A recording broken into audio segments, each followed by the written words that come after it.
Hello. I just have to welcome all the people around here.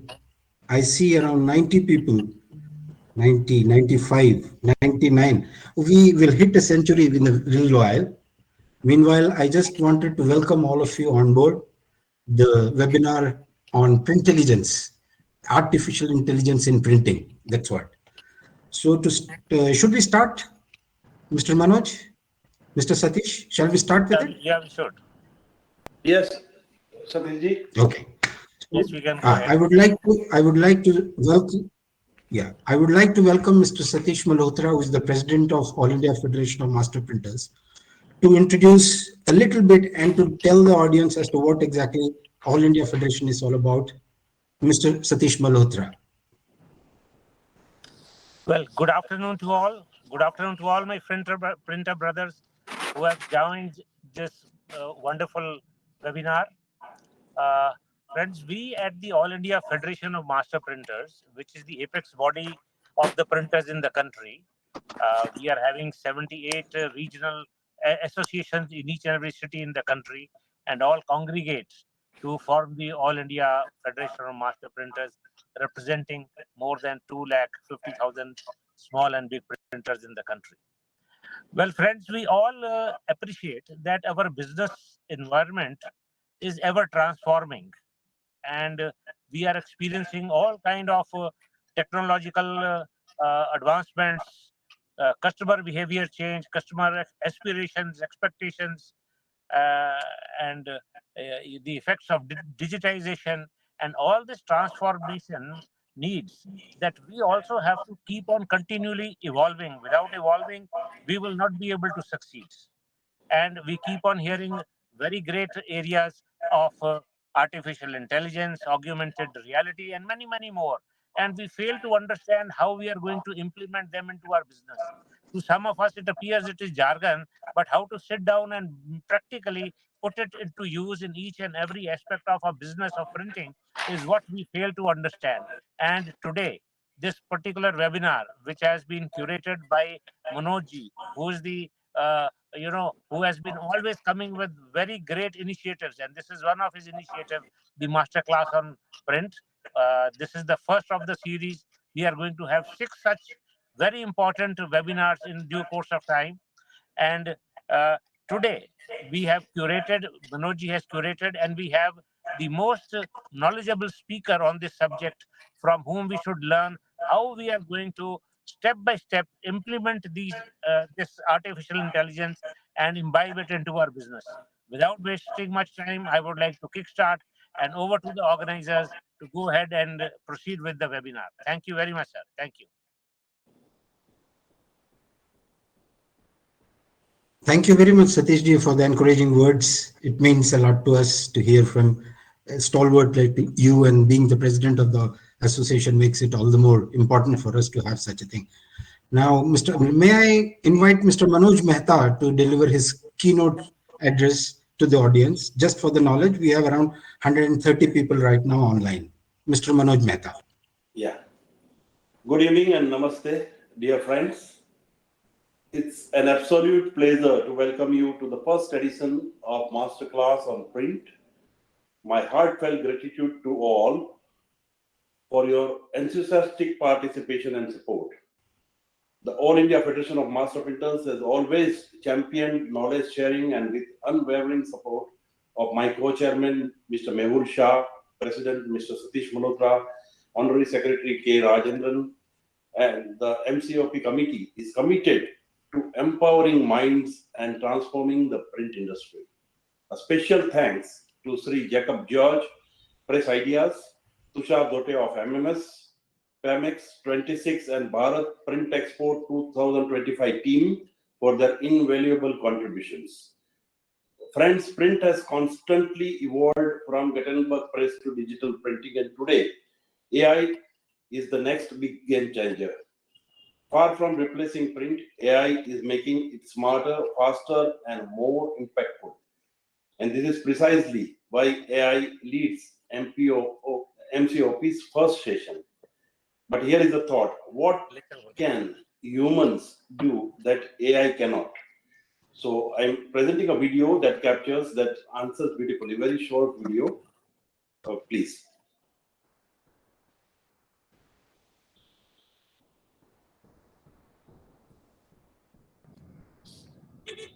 Mr. Jacob. Mr. Jacob.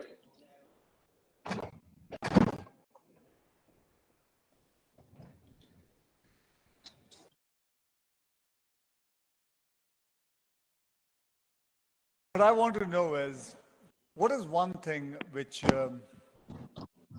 AI can't copy from humans? What kind of a thing would it be that humans can do, but AI? This is the video. Mute karo aapka. Yeah. Actually, it's an excellent question. And in fact, this is probably the single most vital question for now, Right. which is what are all the things that AI can do? What can it do? It turns out that as we speak, AI has no possibility of doing all of what we do. However, depending on the jobs that we do, sometimes it could do 20% of our jobs, 20% of our work, 1,000 times better. For some people, it might be able to do 50% of their job 1,000 times better. But in no job can they do all of it.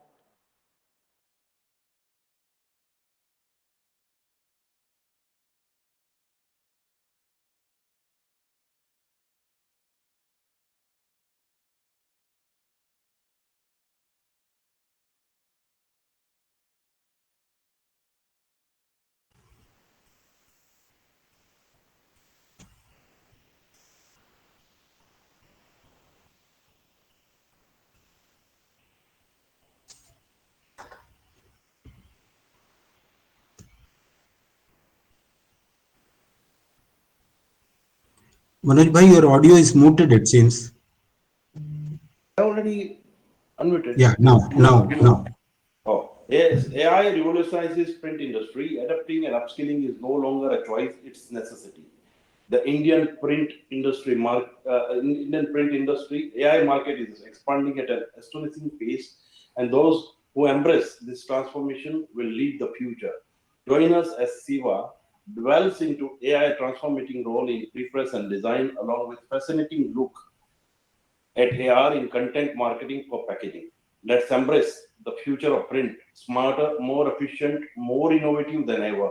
Now to shed light on this game-changing evolution, I invite an expert whose knowledge in AI for prepress and design is unparalleled, Mr. Shiva Vishwanathan. Let's give him the huge round of applause. Mr. Shiva. Thank you. Thank you. Thanks, Thank you. Satan. Please Thank go you. ahead. Please go ahead. Thank you. Thanks for inviting me to start with. I've been involved in design as an industry for an extremely long time. Before even digital was a thing, I've been involved predominantly in print. So I'm happy to say that I evolved from print towards digital. The original design that we were doing when I was studying in the design school, third year is when I actually saw a computer and eventually trained myself to create design for print production first, and then moved on to actually getting into technology and digital and stuff like that. Without much ado, I'm going to quickly share my screen and walk you through my presentation of sort very quickly, and we can quickly go over it. You can hold your questions or ask your questions at some point of time towards the end. I think that is something Mr. Jacob George will coordinate. Just tell me if you can see the first slide of my Yes. stuff, and we can go ahead. Yes. Excellent. So this is something that I've been kind of talking about quite a bit for the last probably about almost 2 years now, I think, since AI was really a thing and it started, and we actually saw a whole bunch of tools that come in. First of all, we need to understand that AI is of multiple sorts, right? It's not everything is not one uh, general idea of artificial intelligence. Artificial intelligence is broken into multiple parts. And as Jerry Seinfeld says, we as human beings are smart enough to invent AI, dumb enough to need it, and so stupid that we cannot figure out if we did the right thing or not. That's the kind of state that we are in right now. We really do not know where the future is going to take us with artificial intelligence, but we know that it's a useful, useful thing that we need as we go forward. So that's what I want to start with. There is a day job that I have. I actually run a company called Catenate. I'm a co-founder of a company called as Catenate. You can see the logo on the right side, bottom corner. And we actually create a product called Maya Maya, which is what you see the logo of on the right side top corner. Maya Maya is, like it says, it's an AI-powered platform. It's designed to assist businesses improve their entire talent. How do you actually acquire new talent, engage with talent that has already been there, and retain them? We actually created one AI algorithm that uses much more complicated things like, of course, machine learning, large language model, natural language processing, and much more to actually create a product that will help businesses keep their talent together. It's kind of based on Daniel Kahneman's behavioral economics, and that is something that we believe in very heavily and that we think is the kind of future. So that's the product that I've been working on for a long time. But I do go back and try and actually use AI to fix my workflow in design in general. I will show you a whole bunch of exercises that we actually have to do that. One of the stuff that printers, especially people who are working in the print industry, should understand very clearly and embrace that is that you are a part of a larger brand universe. Anything that you print in some way or the other is a part of a larger brand universe where the strategy has got the digital, offline, and you can see the entire print gamut, which is on the right side bottom corner. Of course, there is the product and the electronic media and the digital and all that existing, but the print corner that you can see, it's all the stuff that you do, which is from promotion, instruction, information, advertising, and everything else. And also you have packaging. That's a big thing that can actually become a part of the user experience itself. It sits along with product on the top left corner, right? Like, so the customer experience, user experience, service design.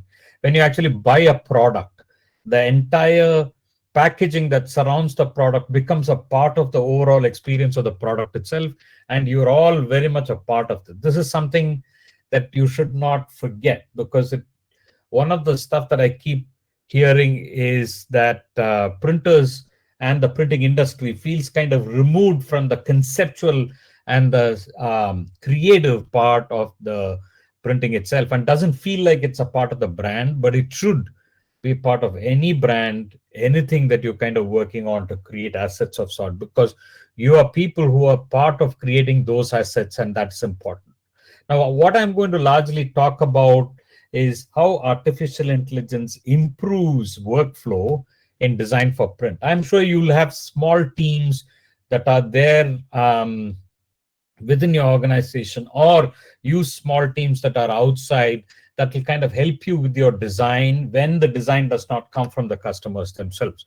I would say that is probably a large contingent of the kind of jobs that you do, though most of the jobs that people do in larger companies are either from design agencies or advertising agencies, or directly from clients that come to you as designs themselves.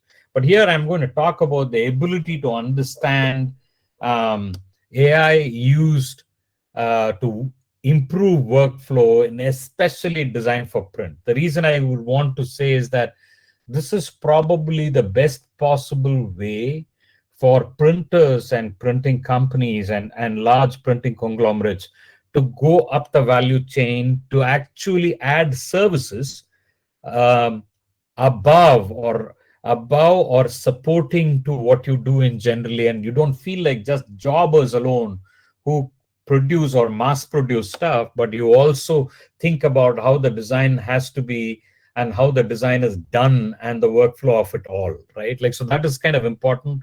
And that part is becoming way more easier than what it used to be earlier, because couple of smart master classes, couple of smart, probably online courses that are available can set your teams up with fabulous experience in artificial intelligence, and they can do stuff very, very fast.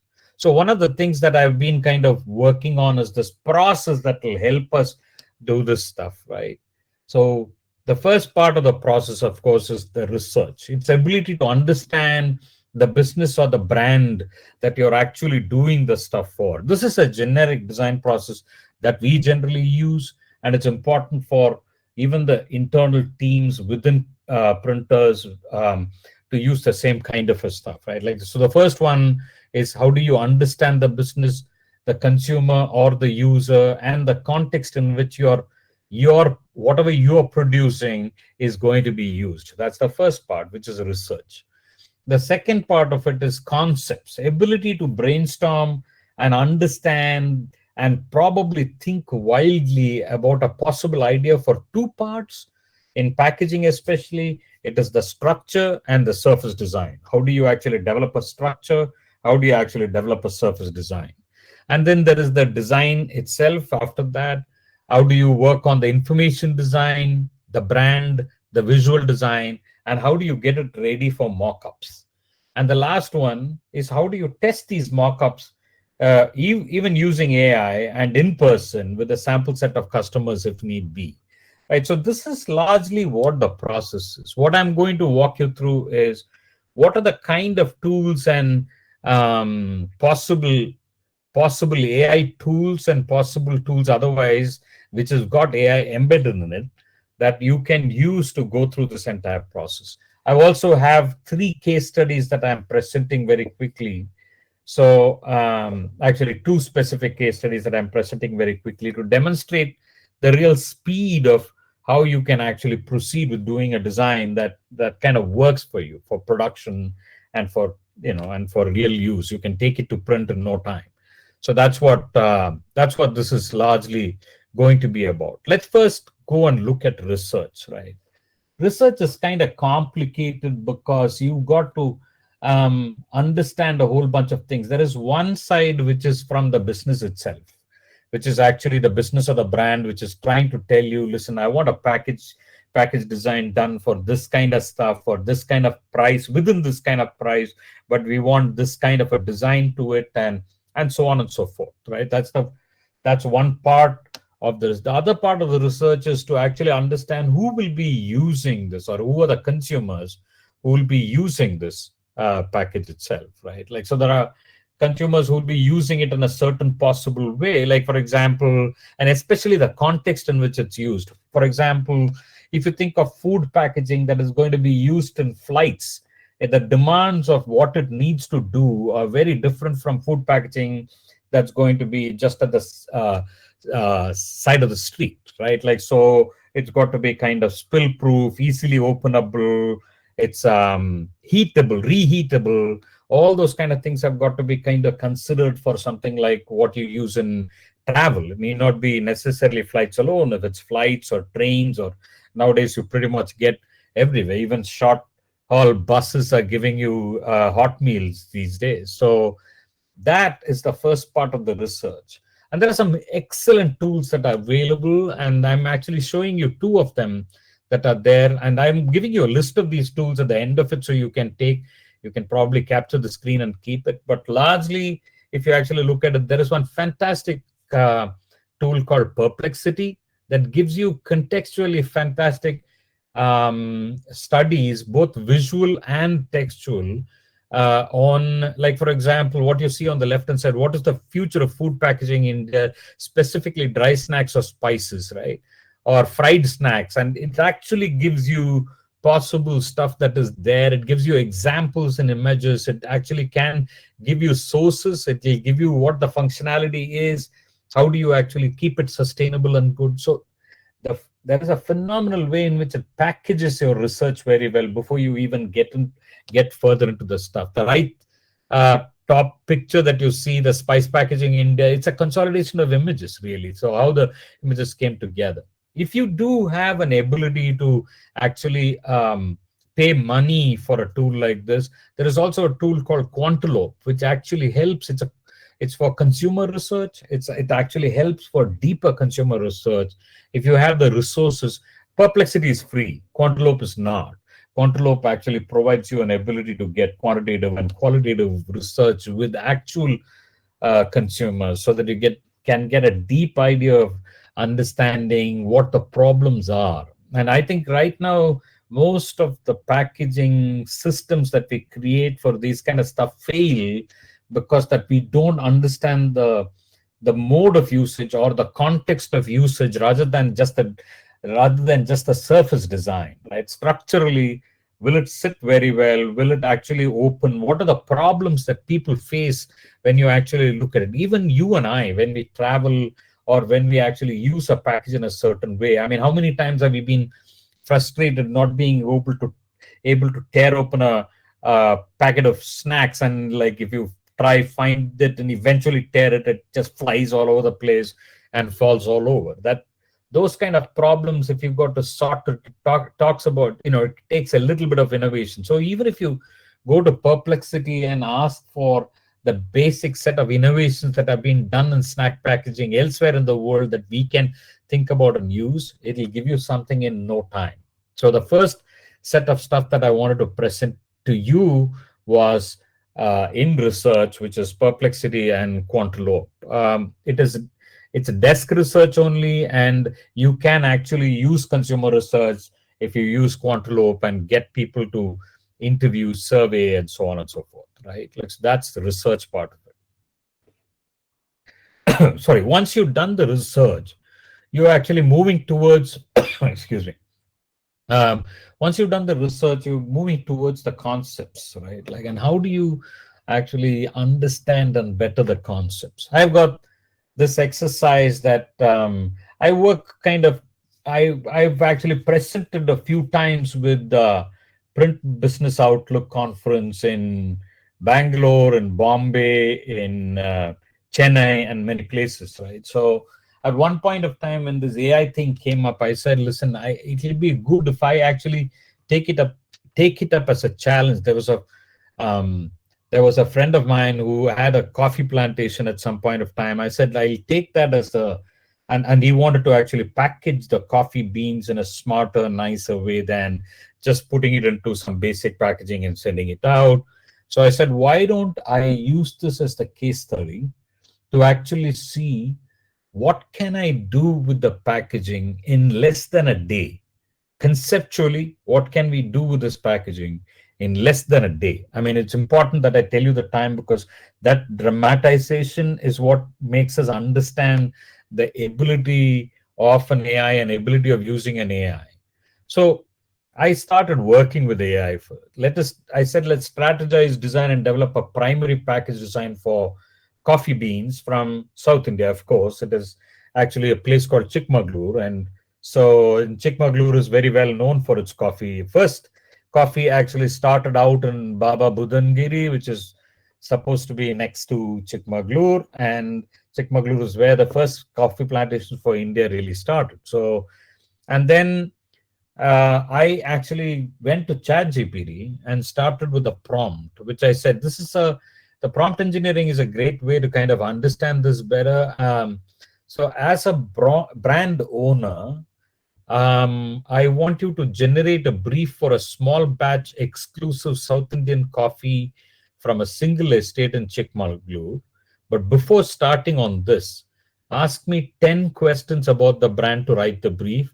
If you understand, say yes. That's the first possible prompt. So here I'm trying to kind of illustrate the method in which you can engineer your prompt in such a way that that you will get the optimum result from what ChatGPT does. You got to understand that ChatGPT is nothing but it's a language model which kind of exists at the back, and what you're trying to do in some way or the other is to ask that language model or the best possible way is that you actually define a persona for that language model and say, as that person, I want you to do something. But before that, you ask me a bunch of questions. So I am telling ChatGPT that you are the brand owner, and I am telling ChatGPT that I want you to generate a brief for a small batch exclusive South Indian coffee from a single estate in Chikmagalur. But before going there, for you to write a good brief, it'll be great if you ask me 10 questions about the brand, right? So it asks me 10 questions. The questions are there. If you can see the screen well, I can read out some of the questions. So it starts with, what is the name of your brand, or what do you have a specific vision or a mission statement for your coffee brand? Could you describe the unique qualities or values that your brand represents? What type of coffee are you looking to create? Is it single origin? Is it a blend? What is it? Can you provide any specific details about the flavor profile? This is something that's come from ChatGPT to me. So are there any particular sustainability or ethical sourcing practices you would like to incorporate? So on and so forth. So I actually take my time and write out the answers for these questions as much as I can. This I'm kind of starting at 10:55 in the morning. You can actually see the timestamp on it, right? Like 10:55. By 11:24 at the end of the last screen, I have my brief, right? So it actually gives me, I answer all these questions, put it in, and it gives me a brief saying that, this is the brand vision, this is the coffee description, this is the sustainability angle to it, this is the coffee format, and it also says who's the target audience, what are the packaging options that you need to consider, if at all there are any certifications, what is their distribution strategy, and so on and so forth. It actually gives me a potential brief based on the questions it asked me. Now, I say based on this stuff that we need to have, I take it to another well-known AI packaging structural design thing called as Pacdora. Pacdora can actually create packaging structural design and mock it up for you. Based on, it can be adapted and adopt based on the volume that you want to pack. So it gives you a 3D wireframe and like a full-fledged packaging mock-up, and also a three-dimensional way in which you can adjust pages and things like adjust sizes and stuff like that based on your volume and nothing else. So this is a great way to there are other products too. We'll visit those products which are yet to come in a full way in India, but this is available, expensive, but available to be used if you want to use to kind of create the structural aspect of it, right? So that's what this is all about. And let's keep this aside. This is something that I kind of worked on, devised a specific kind of packaging that will probably be right for the coffee. Then I go and say, listen, I need to write the content. Considering that this is what the brief was you showed me, dear ChatGPT, I want content that goes on the packaging. Like, for example, I'm saying that based on this brief, please write the brand informational content and instructions that need to go on the packaging. This is other than the statutory stuff that needs to be there. The tonality should be higher quality and premium style. It should not exceed 200 words because people don't read more than that kind of a stuff on it. So it actually writes the entire content that needs to come on the packaging itself. So it talks about the exquisite taste and the organic excellence, preserving freshness, versatility. So this is the content that needs to go. You can look at the timestamp. I'm still at 11:50, 12 o'clock in the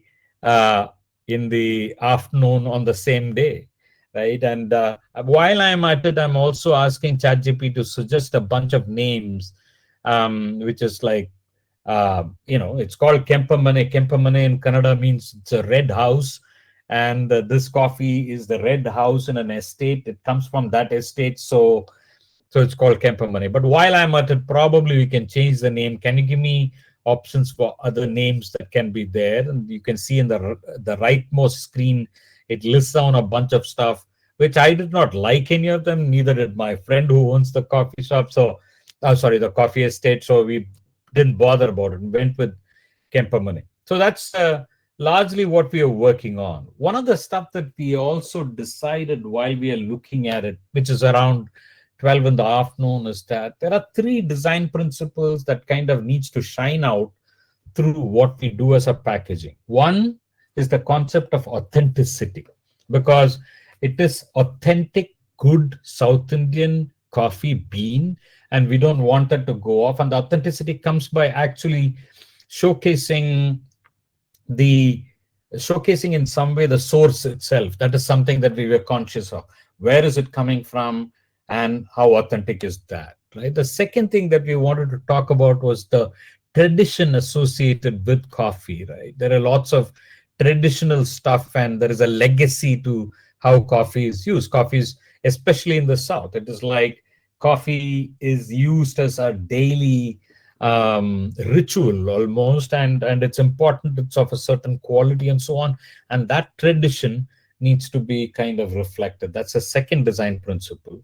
And the third one is, of course, it's got to be somehow, it's got to indicate natural and organic very clearly. So I actually broke this design principles into 3 parts, right? Like, so I actually took authenticity as one of the conceptual departures, tradition as the other conceptual departure, and natural and organic as the third conceptual departure that we can actually go with. And so the first one that I kind of worked on is the design principle of authenticity. So we are thinking of the concept of authenticity and kind of decided that it will be a brilliant thing that if we can actually showcase the Western Ghats, which is where the coffee plantation is really located, and also the idea of where that coffee that you're holding in your hand, where is it born out of? Unfortunately, Kempamane, the estate itself is not a great looking estate.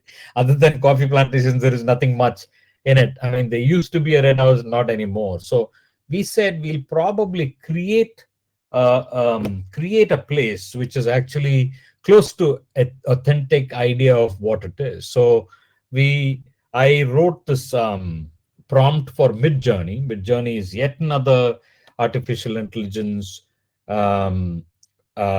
tool and a site where you can actually go and generate high-class imagery. That is, nowadays everybody's using it. This I'm talking about, this was done approximately about a year and a half back, right? But still, it's high-class imagery that can be created.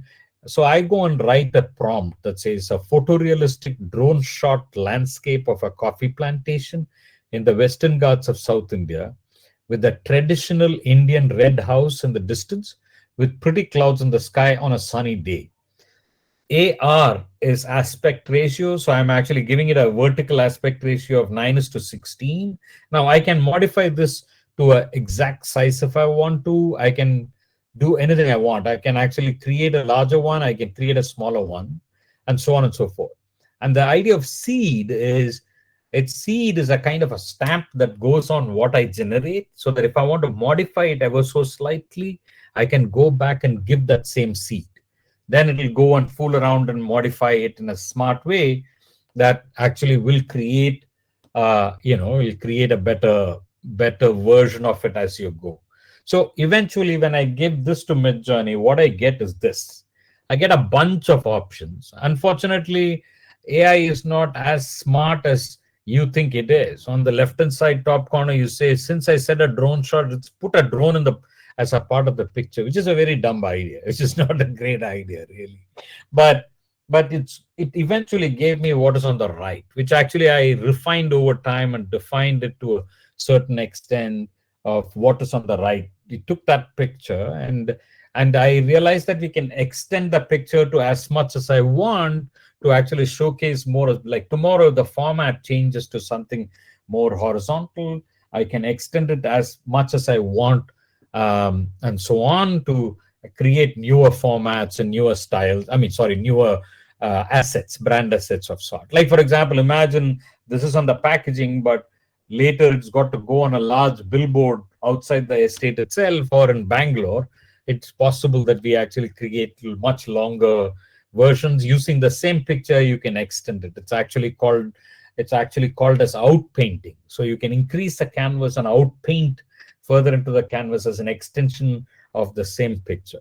So now I took this and I created the typographical design of it further, as saying that, like, how will the Kempemane label work on this entire stuff? So that's the verticalized packages with the Kempemane. Now the interesting thing is that there is a fabulous way in which this even Adobe Illustrator, now it's got Sensei and AI mixed into it. It actually gives you an interesting method in which I can actually give it a prompt inside to give me multiple colorways if you want to. So you can see it in this small screen. So I go and give a prompt in the generative recoloring.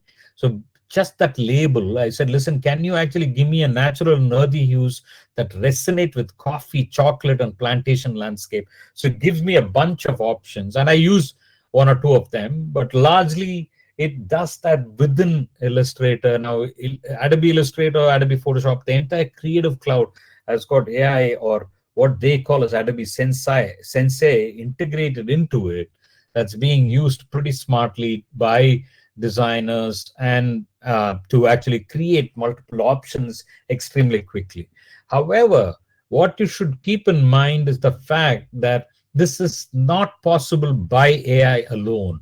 All the typography, all the font selection, all the type and where it goes and the sizes and where it's all my decision. So it actually helps me do it faster, but doesn't replace me. It's very difficult for AI to replace me completely, because there is an emotional quality to actually what I select, and there is a certain educational and experiential lived experience background that I have that of course AI doesn't have, that I actually apply to put this stuff in place, right? So we are great partners, and I can do it alone by myself, but AI cannot do anything by itself unless I am present. That's something that we got to kind of keep in mind. So that's the first design, and I created that into a potential possible packaging on how it will be packaged, how it can be folded and sealed, including some amount of idea of material and things like that, which I got from my research and Perplexity and stuff like that. That's broadly. This is actually, we are talking about, say, 2:30 in the afternoon. That's what you're talking about, right? Like, so then we'll go to the second one, tradition.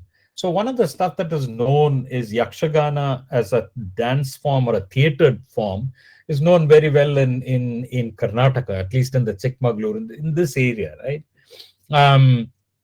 So we wanted to use the idea of Yakshagana.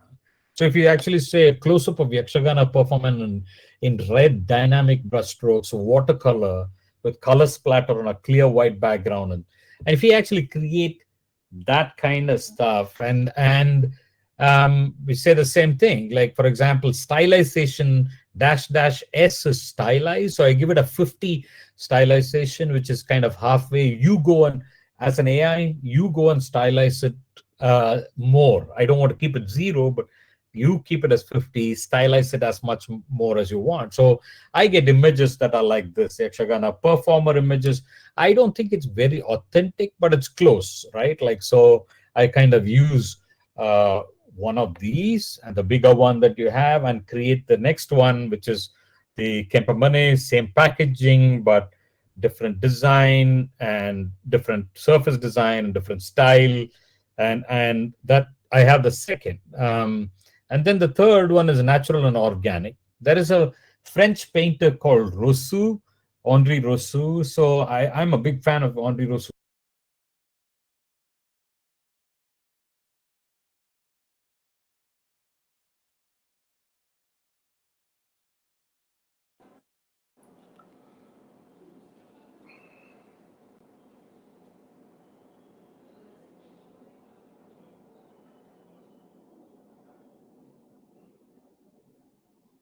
Yep.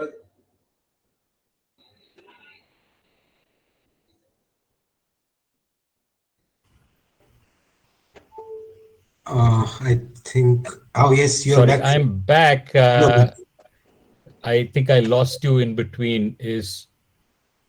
I think just a few seconds. It will probably 60 Are we seconds.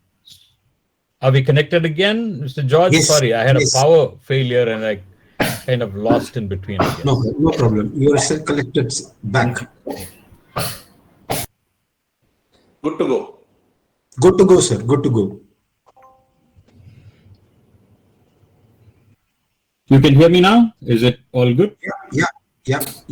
And Yes, sir, you're audible. Please carry on. Okay, great. Excellent. So I'm actually going to go back to my presentation again. And sorry, I had a power failure and I had to kind of quickly switch back to the other router that I have.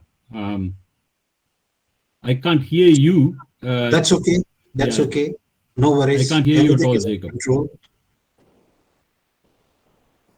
Make full screen, please.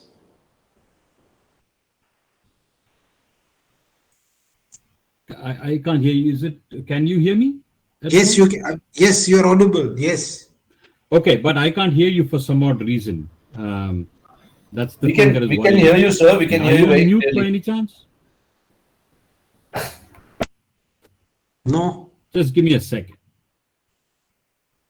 There is something wrong with my.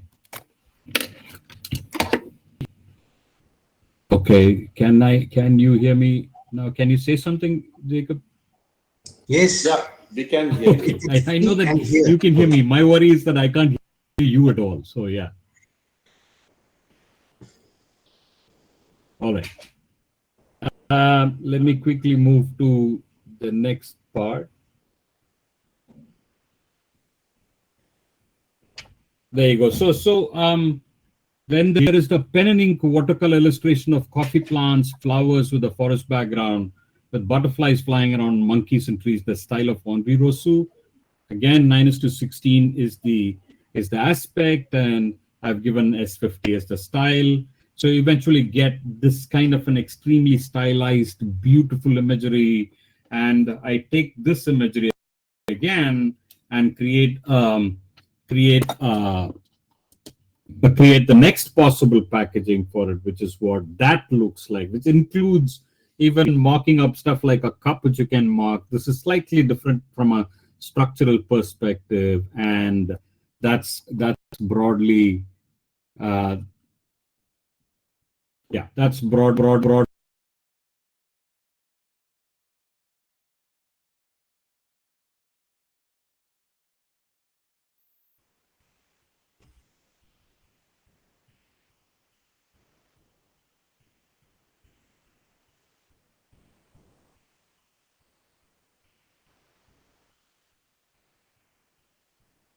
Shiva, your mic is off. Your mic is off.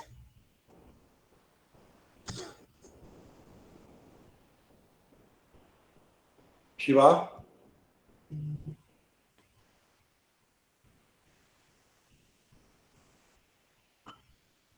Shiva can't hear you.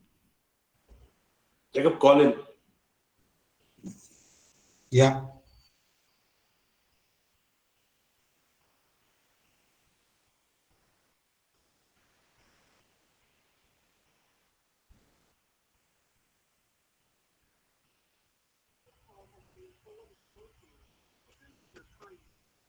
The call is being forwarded to the voicemail, which means there is no other way to contact him.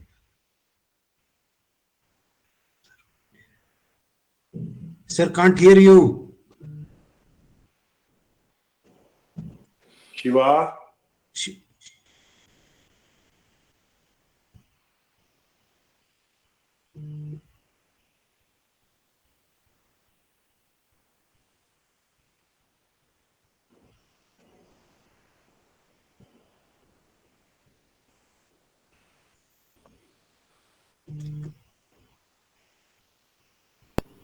You can just send him a message on WhatsApp.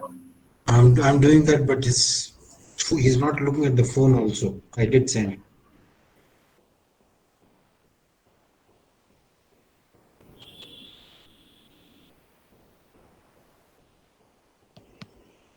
He's going ahead, yeah.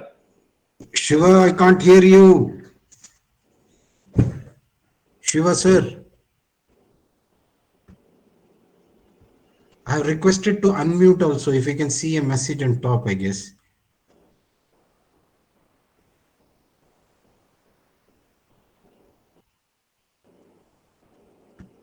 Oh, he's still going ahead. Mira. क्या करे? Sir, can't Shiva? hear you. Sir, can't hear you. Can't hear you. You are mute. Your mic is mute. Oh my God. What to do, sir?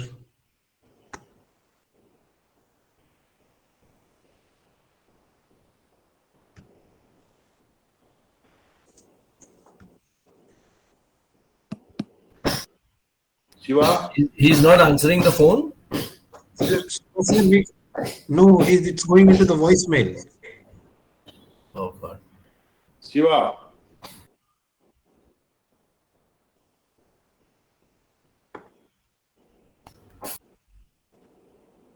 Come on. Shiva sir, can you hear us? We can't hear you.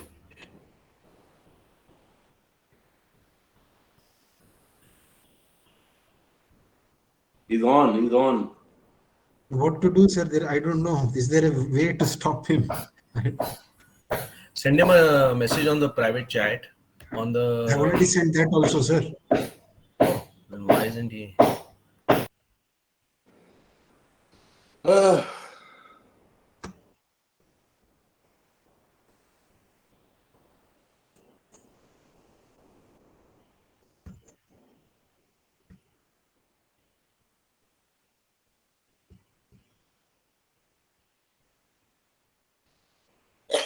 Sorry. It was all mute, sir. We'll have to go back. Shiva? Shiva, sir. Shiva is there. Okay, Shiva, sir. is that better? Can you hear me now? Sir, we need to go back from where you I restarted. can't hear you. I'm going to go out and come back. Sorry about that. Okay, I'm going do to that, go do that, out do and that. come back again. Okay.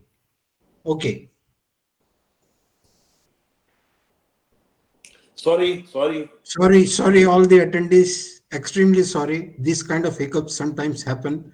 We say when it is too much of hi-fi, we can go well under the thigh.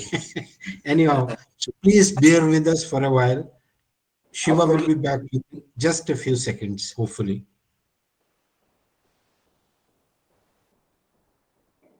Please bear with us.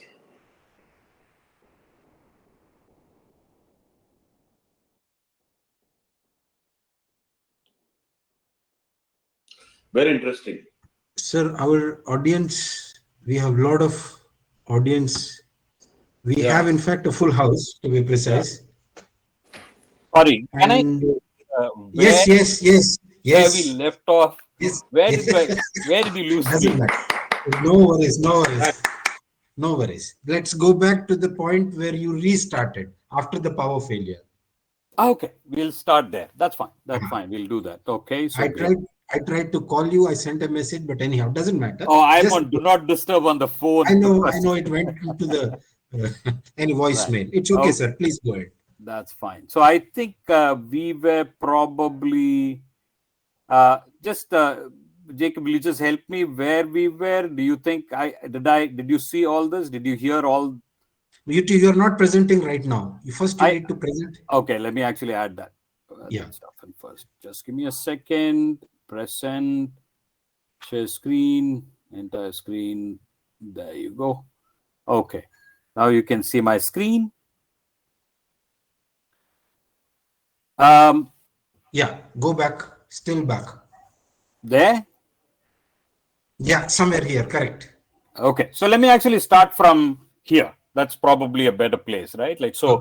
Okay. So we kind of decided after this, that there is a bunch of design principles that we'll go with. Authenticity, tradition, natural and organic are the three. And so we decided that we'll actually try out authenticity. And I know probably some of you have heard this thing before, but I just want to kind of, for continuity, I'll go back and bring you in a little bit.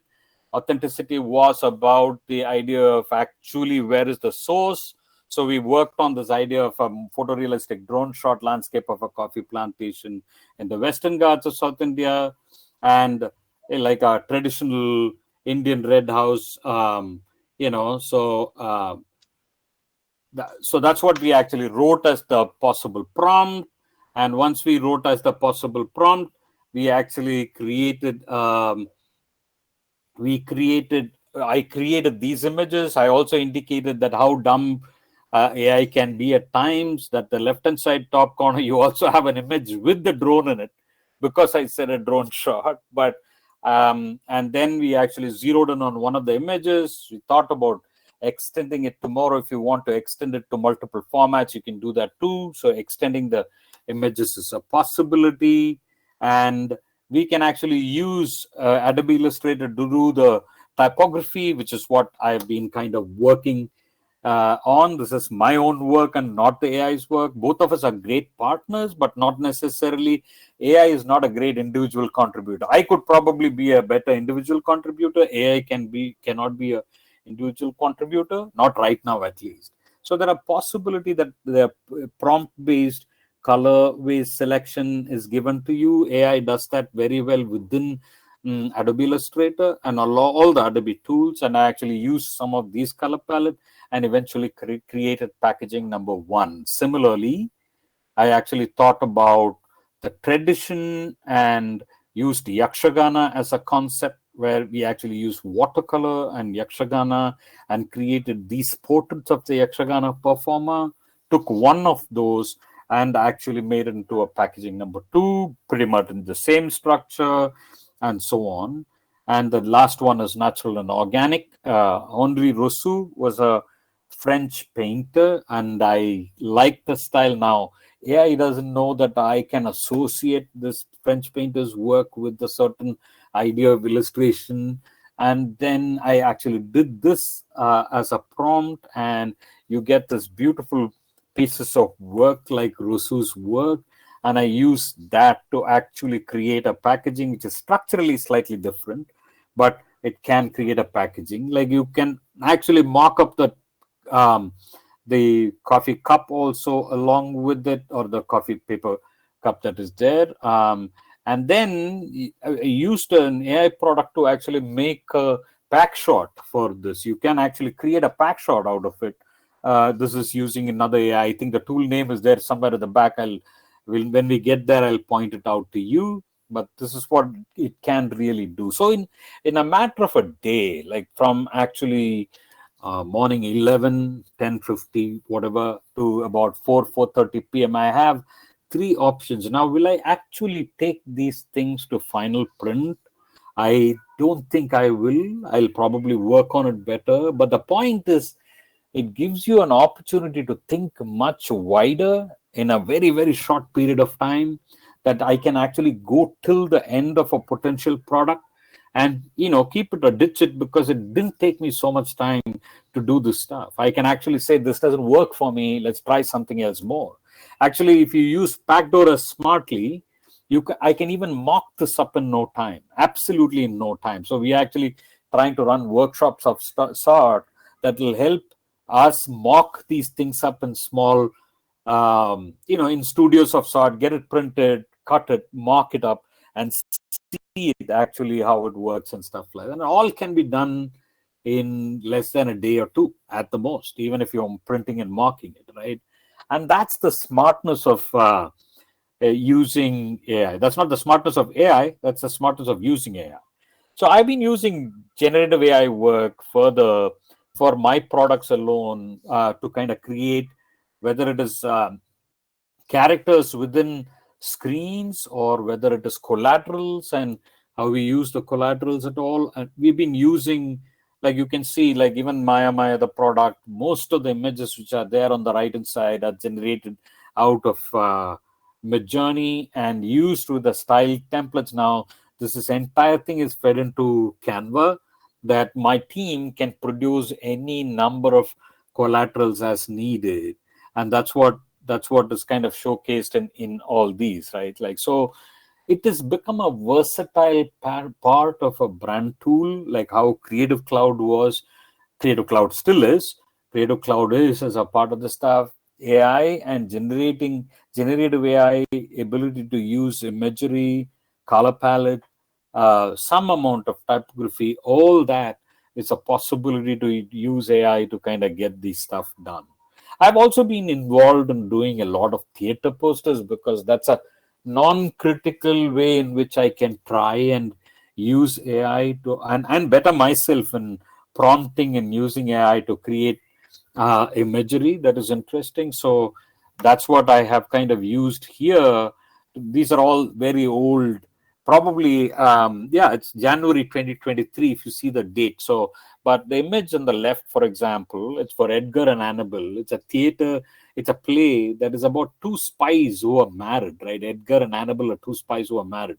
So I wanted, in my head, I wanted two, CCTV or rather surveillance cameras, which is kind of indicative of a spy, but I didn't want them looking in the same direction. I want them looking slightly off from each other, like somebody fighting with each other, kind of a stuff, but they are together.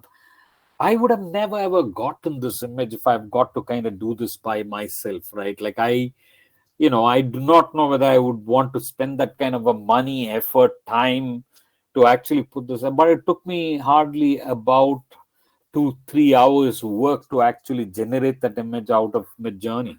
And so is the one in the center, and the one on the right side. I haven't used AI at all, but I'm just wanted to tell you that how seamlessly work where I've used AI and haven't used AI kind of sit with each other seamlessly, because it is just yet another method of producing. It's yet another tool that I use to produce stuff that I'm actually producing in the stuff. Like I work with this group called Ranga Shankara. This is the entire theater festival last year. It's 2024. They finished 20 years of the theater. So we actually created a theater festival identity of 2024 and extended this across, the identity, all the plays that actually happened along with it. And of course, this is a great way in which I'm constantly trying to use my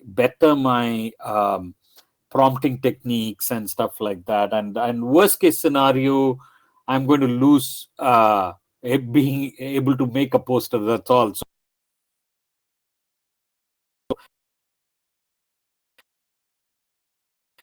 So it's a non-critical thing, but it helps me kind of utilize typography. Done both the local, the vernacular and the English, so it gives you the feel of what this image of the crow. I would have never gotten it illustrated or gotten it even shot if it is not for AI, right? Like it really helped me hone that specific, and even the detail that you see in this stuff, which was when it was printed. This was printed almost like 3 feet by 4 feet big, and it's absolutely ravishingly 36 by 48, right? Inches. So like beautiful size to actually appreciate those details that are kind of printed, and that's what kind of drives you to the stuff. I also fooled around a lot. There is a critique, film critique that you probably know called Bharadwaj Rangan. He's a very well-known film critique, and actually I tried to. So he was actually doing a live, and I was trying to do that stuff for, as him as movie characters. The left-hand side is Stanley Kubrick. Both are Stanley Kubrick films. Left-hand side is Shining. The middle one is Space Odyssey. And of course, Bharadwaj Rangan didn't want him to be represented as movie characters. He said that I'm a critic. I would rather be a critic kind of stuff. And we went back to what was on the right side, the rightmost one, which is actually a simple typographical representation of him. So it helps me fool around with possibilities of what we can do. I also every year do the identity stylization for Print Business Outlook conference. I did the identity and I do the stylized background for them. So you can actually see that is my speaker card that is there on the left hand side small, and my speaker card has got that similar image, and I've actually done a series of images that kind of shows the idea of printing and inks and color very well in this stuff, right? Well, I want to actually talk to you about how design has changed over time. All this, what we spoke about, was multiple concepts and how design has changed over time.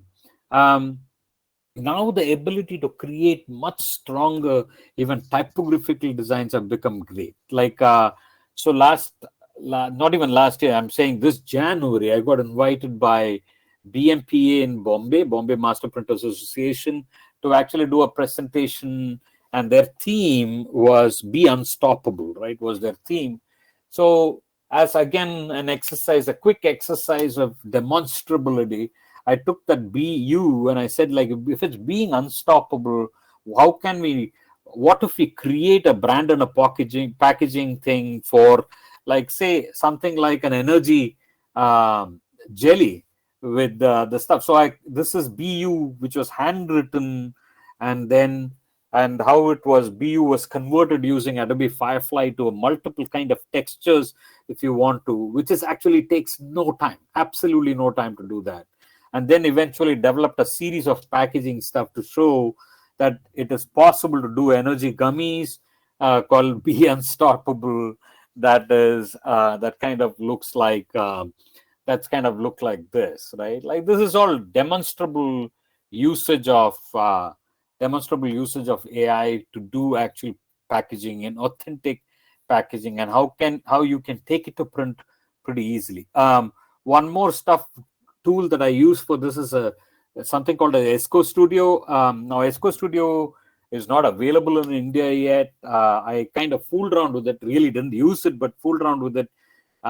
It's a great tool. Again, I don't know when they're going to release it in India. Esco Studio is again a fabulous AI tool that will help you produce packaging and package design and ready to press package design in great quality with AI helping it. Illustrator has got AI in it. Adobe Firefly is an AI tool. So I've used Adobe Firefly, Adobe Illustrator, Esco Studio, and Photoshop. That's broadly what I use to kind of create this stuff, right? The last one that I want to talk about is the process is test. How can we actually test the stuff smartly, right? There is a fabulous software called 3M's Visual Attention software. It is an AI tool that actually gives you the hierarchy of things and where are people looking when they look at a packaging. And I think that is kind of getting very, very important right now. What is the high attention areas, and the hierarchy of attention in a design is something that it gives you automatically, so that you can actually redesign and put it through that same AI. And it actually you can actually see this. There is a channel by Brandon Shepherd on YouTube, and he's actually put this stuff up very nicely. You can see the name on top along with research from YouTube channel Brandon Shepherd.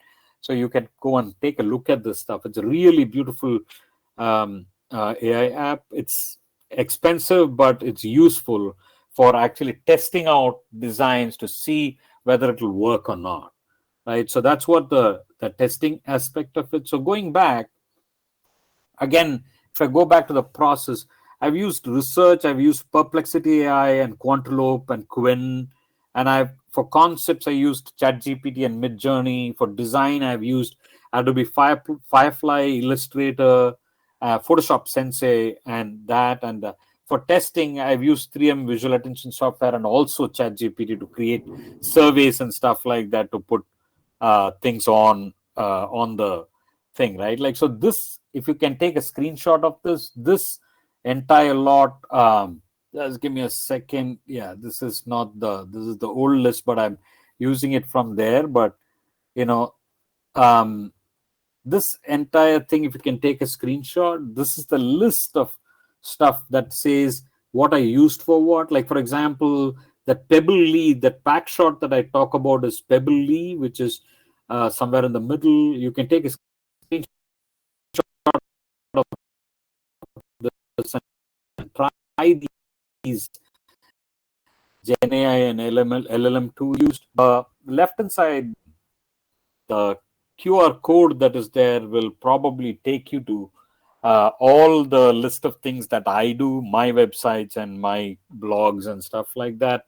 And that's it. That's all I have for today. And I'm actually happy to kind of open this to a bunch of questions. We can talk about the stuff more. If you want me to visit specific things, I can visit too. I would say, Jacob, over to you. You can guide how it's got to go further from here on.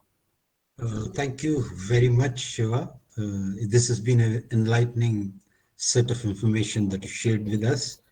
And we had, fortunately, a full house. But for the little bit of a problem in audio that we faced, which probably are normal things, we could, and somebody from the audience did comment that the AI should take care of such problems to be resolved. Anyhow, jokes apart, a few questions that I have received. If anybody has any questions in the audience, he's always welcome to raise their hands and then type in the Q&A part of it, and then I can speak to Shiva to get something out of a few questions. One of the first that I received while you were talking was, what are the biggest challenges in adopting AI in our industry, which is the print and packaging? Are there any challenges? And do you think these challenges can be resolved by a mid-level printer? Is it possible? What is your view on it, Shiva? Okay, great question. Let me actually break it into two parts. I think, so what I actually presented right now is largely in the area that I'm good with, which is design, right? Like AI helps in multiple places. That I think if you actually look at three parts, the printing technology, printing business, and design for print. Those are the three areas that all of you are involved in. And printing business and in printing technology, there are lots and lots of fabulous things that are coming in as AI, which is probably going to be, I mean, at least in technology, it's probably going to be expensive now. You've got to wait and watch so that printing technology becomes accessible and more people using it becomes more accessible, and those kind of stuff. Like actually, there is a lot of auto color correction mode, which is AI enabled, or even things like errors that can be checked while the stuff is going and corrected, while the run is going and corrected, and those kind of stuff is coming in. But it calls for a huge bunch of change at an infrastructural level that might be exorbitantly expensive right now, and it'll probably take some time to repair and probably fall into a level where everybody can afford it. However, on the business side, there are some fabulous tools, including the ones that we've talked about before. Manu, who's probably with us, he's been working on a fabulous tool that is about estimation, ability to estimate as precisely and correctly as you can, predominantly using only prompts, right? Like by using prompts, like you can actually loosely say that I'm looking to print 10,000 copies of this using this kind of paper, using this kind of technology, using this, and eventually it will become this kind of a product, and it can give you a fair idea of what it's going to cost per cost, and of course it will give you the entire idea of what it can be. That is a lot of those kind of things are happening in business aspect. The generic idea of using AI for businesses, everybody's embraced it, right from doing proposals to estimations to a whole bunch of things are already happening anyway. But the most easily embraceable or most easily accessible change with AI is probably design right now, because of course, other than business, probably design. I would say visible and valuable change that you can make with AI, right, is probably in design. Coming back to the second part of the question that you asked, like, what are the hurdle really? The hurdle probably is not being able to embrace it. It's a human hurdle. It's like we just don't like embracing new things. We resist change. That idea is not to resist change and embrace it well. That is one. And second is that the lovely thing about AI is the most equitable and equalizing thing that is there. It doesn't matter what the size of your business is. You can actually use the same tool that the biggies are using right now, right? So it's the most equitable and equalizing stuff, and it's possible that you get a team that is really good at the AI and that you can surpass the size of your business in no time. So you've got to see it as a vehicle right now rather than seeing it as a hurdle. Oh, very right, Shiva. That's some insight that everybody would have been waiting for. Another thing that I wanted to ask, not me, from one of the participants as an attendee, is can AI help small and medium-sized business compete with large players in our industry? Any idea? Absolutely. I think it can in a lot of ways. And I think right now the differentiable area is ability to be versatile with what you do, right? Like, for example, the problem has always been in the front end. Like, it's not about can we print that much, right? Like, so your capacity is your capacity. AI can never increase that. AI can't magically increase your number of machines you own, right? Like, but what it can do surely is that the quality and the designs of what you're actually producing and the ability to kind of turn around stuff in a short period of time, like actually come around and show a whole bunch of stuff very quickly, and it's iterative, that is possible to do. And like, you should never forget that elephants can't dance. If you're small, you can dance better. So by the time the elephants get up and start dancing, if you're small like a gazelle, like a deer, you can stand and sprint. And that is something that you've got to kind of keep in mind. So smaller you are, I would say, you've got to embrace AI as fast as you can, because it's easy. You just need somebody with a certain bent of mind and an ability to embrace this technology quickly. Do it. Just do it. That's all is there to it, right? That's a wonderful analogy you gave about the gazelle and the elephant. I think that will give a lot of impetus to many of the smaller printers who are here. Another wonderful question that is asked by one Anu Tibrewala: how is the resolution of the images generated by Midjourney? Okay. Is it scalable and printable? Absolutely. So what I've been doing is this, right? Like, so what I've been doing is, for a long time, I've been using stuff that in the list that I showed at the end, there is also one of them which is called as neural.love, right? Like, as the name suggests, it's a neural network engine.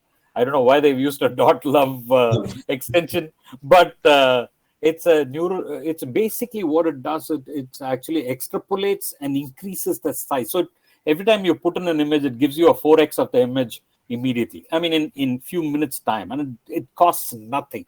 So wherever I have to use, like when I had to blow the stuff up to 4 feet by 3 feet, I take the Midjourney image to decent quality. Midjourney is not bad at all, but I can actually blow that up to 4 times the size, and actually when I reduce it, the information in it gets better.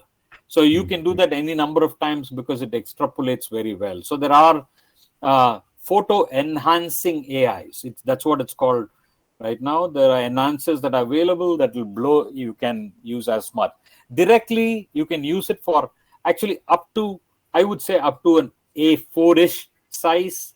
It's quite all right to use it directly, ready for print. But if you want a certain quality, I think you'd probably reduce it to A4 and use it. And if you want anything bigger, you put it through a photo enhancer and enhance it. That's how you should think about it. Okay, thank you. And what about typography? Typography is also influenced by AI?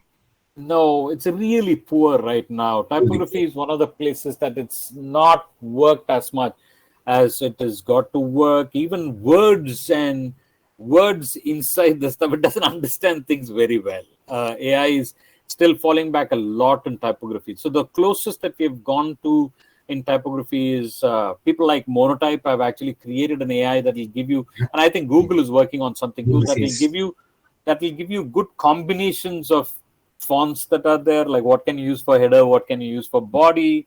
But then I don't think designers should use that, because you will never sharpen your head if you use that. But That's by far the best that they have gotten to. They haven't gotten to doing anything way better than that, typographically. Okay. There is one question from Mr. Urjit Javeri. I think he's from Pinmark, Ahmedabad, if I'm not wrong. I don't know. So he's asking if are there any AI tools specifically for pre-press? You have talked about the enhancement of the figure images and all, but is there anything else which specifically does for pre-press in Flexo? See, I think If you have an idea, that's. I think Photoshop itself has actually got Sensei included in it in a big way right now, right? So Sensei of Photoshop is a great tool for pre-press already. If it is just photographs, there is Lightroom, and there is also a lot of photography-oriented AIs that are plenty. That there's too many of them that are there. That is about just image enhancements, correction, touch-up, cleaning. All the stuff can be done using this, including stuff like lighting change, which is actually a big thing that is happening right now, right? Like, so it actually takes an image and changes the lighting ever so slightly and all that. There are lots of stuff that is available. But at an artwork, if you know what I mean, a composite artwork level stuff, other than Adobe tools that are available with Sensei integrated with it, there is not many that I know of. But all the Adobe tools right now have got stuff into AI integrated with it already. So it can do stuff like it can outpaint, it can enhance stuff, it can suggest color that will work for you better. If the prompt is correct, it can even tell you the colors that are like within the gamut that is correct, printing gamut that is correct, and so on and so forth. So those kind of stuff, Photoshop itself uses. That's amazing. Now, there's another wonderful question from one Upendra Kuber. He's asking, can we trademark AI-generated images for our enterprise? Okay, lovely question. Like the copyright is all up in the air right now. I mean, I think there are policies being formed about copyrights and ability to trademark things and stuff like that. Right now, at where we are sitting right now, you can probably trademark it very easily. But will it stay like that is something kind of questionable. Europe is working very hard on a bunch of policies that will govern this stuff, because technically an AI image that you generate is a mishmash of a whole bunch of images that are available publicly somewhere. It is just that it's not directly associable, and so it's not directly creditable. You know what I mean? So it's actually becoming a philosophical question rather than a logical and a legal question, really, where who owns that image is something that people do not know. And so the trademarking right now, yes, but I think policies are being formed, and it's going to be difficult pretty soon. Absolutely. That's the gist of it. Now, another question that has come up, which I found was very interesting, by one Akshay Ranadive. He says, how much possibility in that AI eating a job of a graphic designer? It seems Akshay is a graphic designer. And Okay. I would, before you answer, sir, I just wanted to add that I feel personally that as a graphic designer, he should be using AI to his advantage than to anything else as a threat. Now you may go ahead, sir. I mean, you've answered that question in a lot of ways. I'm a graphic designer by training. I'm probably as old as it gets as a graphic designer. I mean, I'm 86 batch of an NID, right? Like, so, you know, you can't get older than this. So technically, if anybody has got to be feeling irrelevant with AI coming in, it's me, right? Akshay, you're probably way younger than I am. And I'm saying that if you don't embrace AI, nobody will. You know, the only reason that you are going to be displaced from your job is because you are not using AI. You're not going to be displaced by AI. You're going to be displaced by other people who are using AI. So you better get to the idea of using AI, right? AI, like I said, can never be an individual contributor. Unless you and AI work together, nothing much happens that is brilliant. So, I'm iterating again. You will be displaced by someone who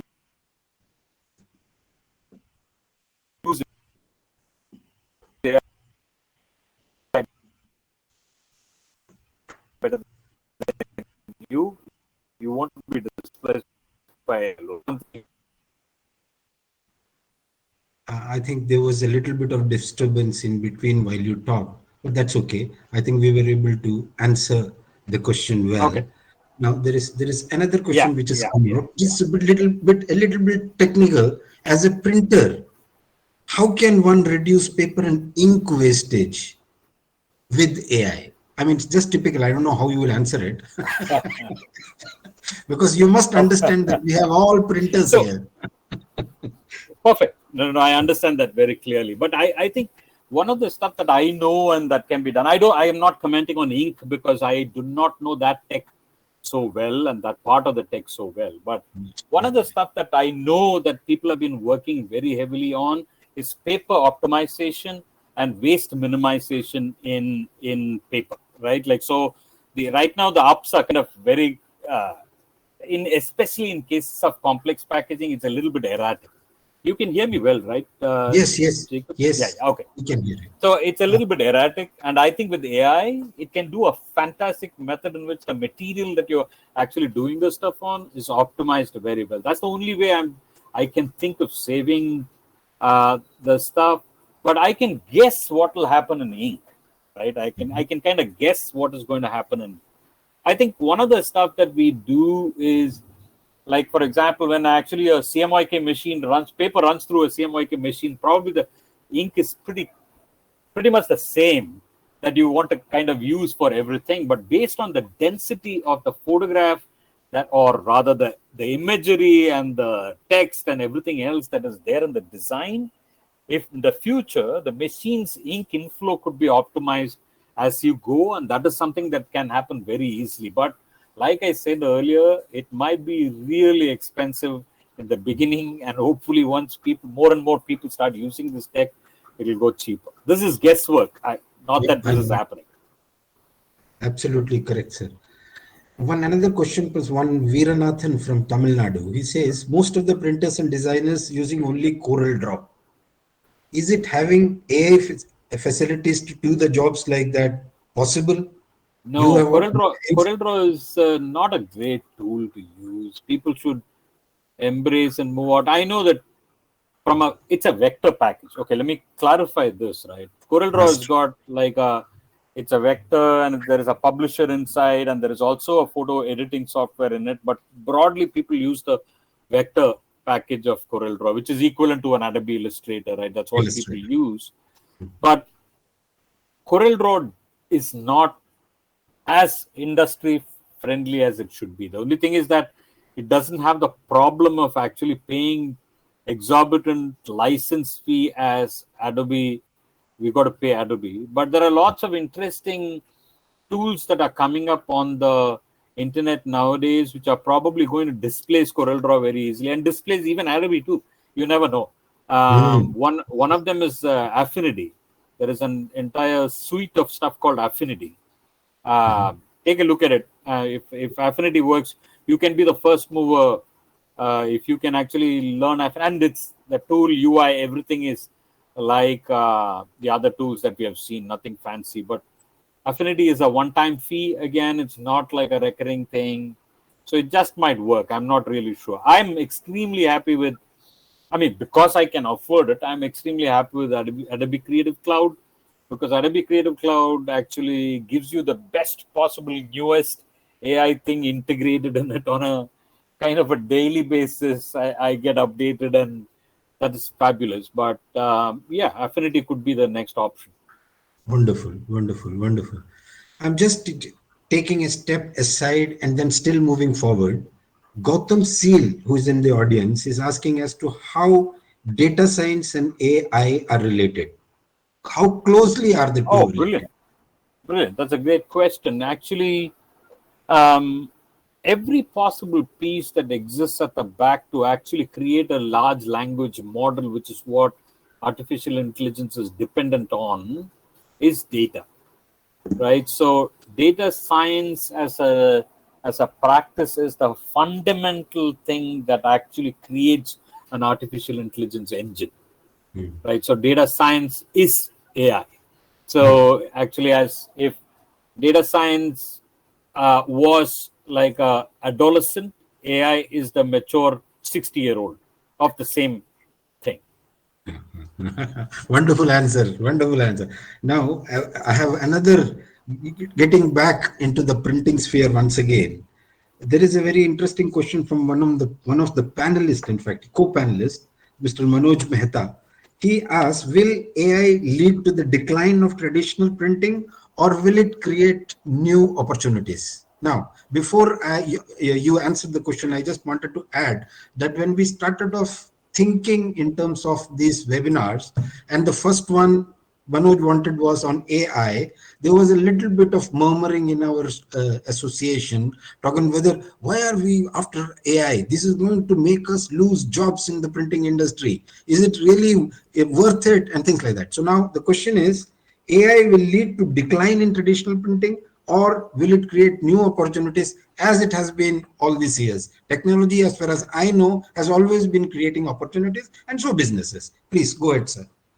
So let me actually talk a little bit of a personal story, right? Like, so I have seen some of the changes over time. I'm from a generation that was born before TV came to India, right? Like, so the first TVs were black and white TVs that were shared stuff that you go and watch in somebody else's house, right? Like, and then Asiad Games happened and the color television came in, and then after that, so we've seen television, we've seen color newspaper. Newspapers were not color when I saw color newspaper happened, and then we've seen satellite television happen, and we've seen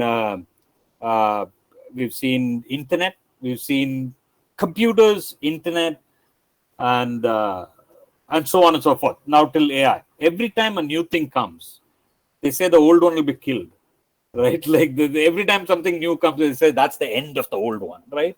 But it all coexists right now. Even now, we know it's all coexisting quite a bit, and especially in our country where vernacular is such a big thing, and AI is still not so great with the vernacular stuff, right? Like, so I don't think the jobs are going to run away very quickly. Like I said earlier, you will be displaced by people who know AI rather than you being displaced by AI itself. AI is not going to steal your job. Somebody else who knows how to use AI will steal your job. So you better know how to steal.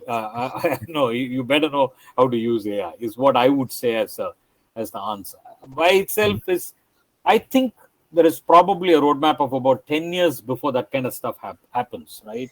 So like they talk about these three things, right? Like they talk about general intelligence. So this is artificial intelligence. They talk about general intelligence and they talk about super intelligence, right? Like, so if artificial intelligence again becomes much older, then of course I'm sure it can live for much longer than we can.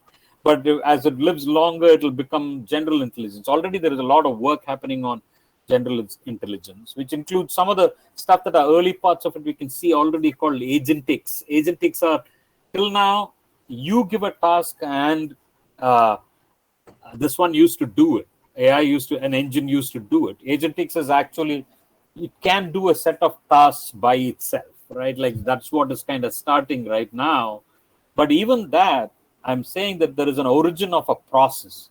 There is an origin of some methodology to it that is outside of what is being done. I don't think lived experience can ever be displaced by something outside, by basically a non-living thing very easily. Because we are all emotional people, social people, and I think that is kind of important to affect this too. Or it's going to take a very, very long time. It's not in my lifetime, but I don't know about the others. They're much younger people in this crowd, so I won't. Thank you very much, Shiva. I think we are also now approaching the end time, that is 5:30 for our webinar.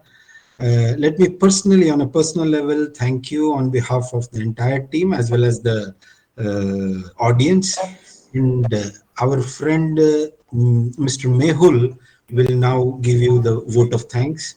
And once again, thank you very much. Thank you. Thanks, Mehul. Thanks for having me. Mehul, go ahead. Hi, good evening, everyone. Am I audible, sirs? Yes, you absolutely. You know, AI everywhere. It gets sometimes, to come out of the comfort zone. It's also very scary that how are we going to adapt to AI. But I think Shiva today has given so much clarity to us. Literally, ऊपर शिव भगवान है, नीचे हमारे लिए शिवा है. इन्होंने काफी, he has given so much clarity to us, and we're all taking back home so much today with all the tools and with all the tantra yantras that Shiva has shown us through his slides. Is really fabulous. So Shiva, heartfelt thanks to you for accepting our invitation and accepting to come and sharing your expert knowledge with us.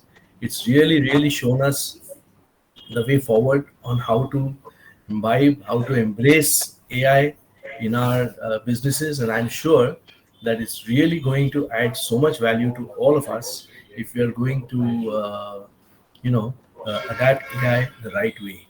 One request to you, Shiva, if you can share your contact details on the screen if you have that ready, or alternatively, I'd request our attendees to write to the Federation, All India Federation of Master Printers office.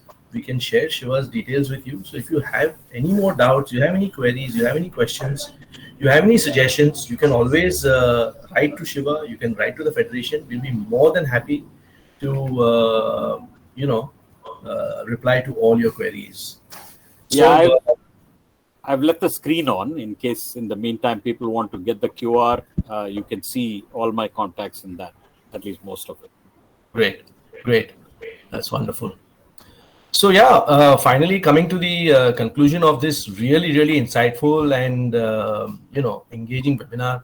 It's really a privilege for me to give a heartfelt vote of thanks to the people involved. And first and foremost, I'd like to really thank our president, Mr. Satish Malhotra, the president of the All India Federation of Master Printers, for actually coming out with this idea of having webinars. And this is one of the ways, again, where the industry has come closer. We all have come on a common platform. So Satish Malhotra ji, thank you very much. At the same time, the backend team at the Federation's office, who've been sending the mails to and fro. Secondly, I'd like to thank Manoj Mehta ji, who is leading from the front, taking up the chairmanship of the Masterclass of Print, and now popularly known as MCOP. So Manoj bhai, thank you very much. You've always been very dedicated towards any task that you have taken up, and always bringing a result to it. So thanks for that. Thank you for leading us. I'd also like to place on record about Mr. Tushar Dhote and Anil Arora ji of printpackaging.com for promoting this event, whereby we could get so many registrations, we could get so many attendees, and making this event, this webinar, such a successful one. Jacob sir, thanks to you, Press Ideas have been really on the forefront, and you have been meticulously planning and organizing this event right from the ensuring that a smooth coordination, a seamless platform, which has really supported in hosting this webinar so successfully. So Jacob sir, thank you very much. Finally, and most importantly, our deepest gratitude to Technova for their generous support and sponsorship for this event.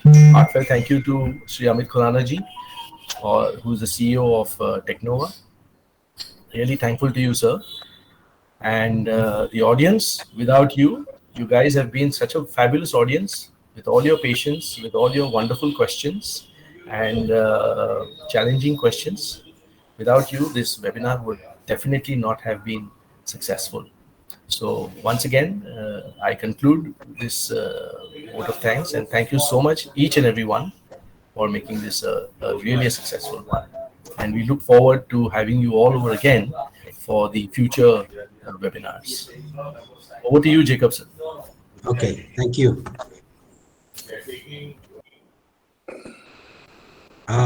Thank you very much. And this is the next webinar that we have, that is on 19th of April, which you will get as in the email also with the link to register. And that will be basically by Mr. Amit Shah, talking about innovative smart packaging with sustainability. Thank you everyone. Thank you very much, everyone, and may God bless. You will Bye-bye. receive more. You will receive more information about the forthcoming webinar, Innovative Smart Packaging with Sustainability. And again, Amit Shah, who is the MD of Spectrum, a very, very renowned figure in the industry and very, very knowledgeable in this topic. So you will definitely receive more details on as we go further towards the date of this webinar. Thank you all. Thank you. Thank you. Thank you. Bye bye. Thank you, Shiva. Thank you. Have a Thank you. nice Thanks, Don. Bye. Bye. Bye. Bye.